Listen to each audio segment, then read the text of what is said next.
А ну плавно увеличите обороты до 1500 оборотов в минуту.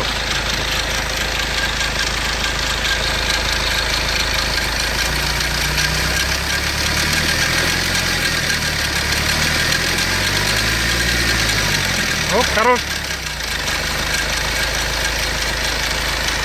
Вот это у нас стучит цепочка.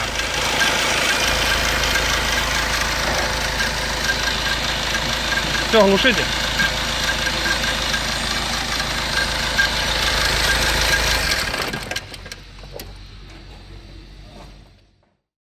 Наша команда профессионалов успешно выполняет сложные ремонты, применяя оптимальные решения для обеспечения надежности и длительного ресурса двигателей.